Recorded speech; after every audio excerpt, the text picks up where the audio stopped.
Hello, this is Richard C. Wilson with the Family Office Club, and today we're doing an investor mandate interview with Mitch from. Welcome, Mitch. Hey, thanks for having me, Richard.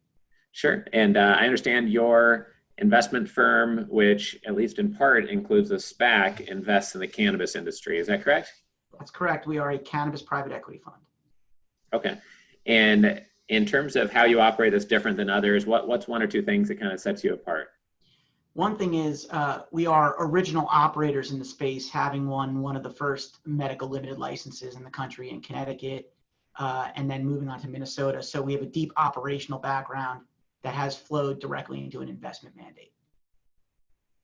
Okay. And then in terms of the types of deals you've gotten done to date, what's kind of the scope geographically? And I know some people don't like to touch the plant. Some are focused on cultivation. Some invest in the full spectrum. Where do you guys land?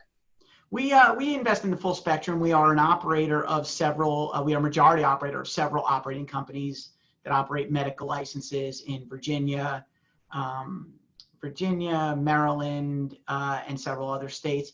So we're an operator in Michigan. We have the largest retail footprint. So retail, cultivation, we are the largest investor of a publicly traded ancillary company, Grow Generation, which is hydroponic retail stores. So we're really agnostic to location. We're agnostic to size, structure.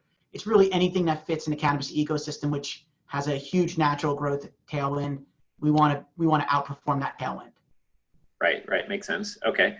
What about the type of deal that's easiest for you guys to get done? Maybe something you've done 3 or 4 times, or you're looking for bolt-ons and you know that space very well.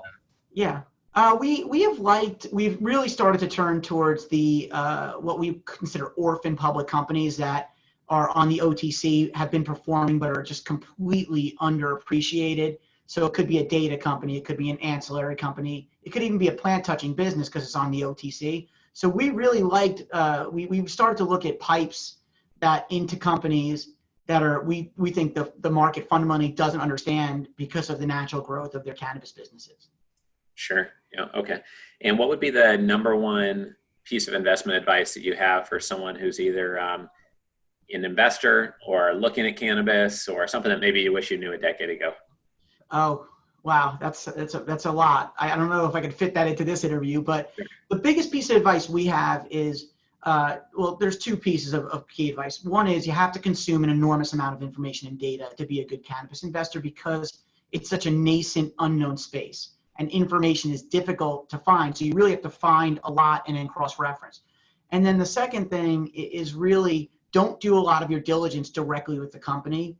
Do it with their vendors, their partners, their investors, because you're going to find out a lot more without the shiny object chasing that you might find when you directly ask a company, what is your thoughts on this?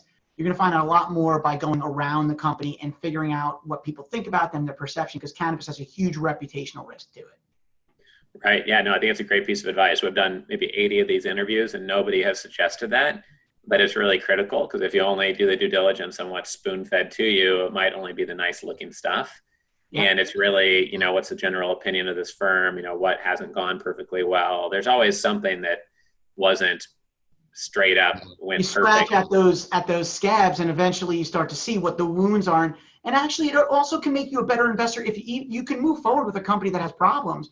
Right. But understanding those problems in cannabis is key, because you have the lack of banking and other things that we know are natural to banking. And also, I just wanted to bring up something with the SPAC. We are the sponsor of a SPAC, so we are looking for transactions that fit. We have $130 million of cash in trust, and we obviously have a huge deal pipeline, but we'd love to see opportunities that fit the $30 to $100 million of revenue that fast-growing companies, because in cannabis, if you're not fast-growing, then you're really not in the game.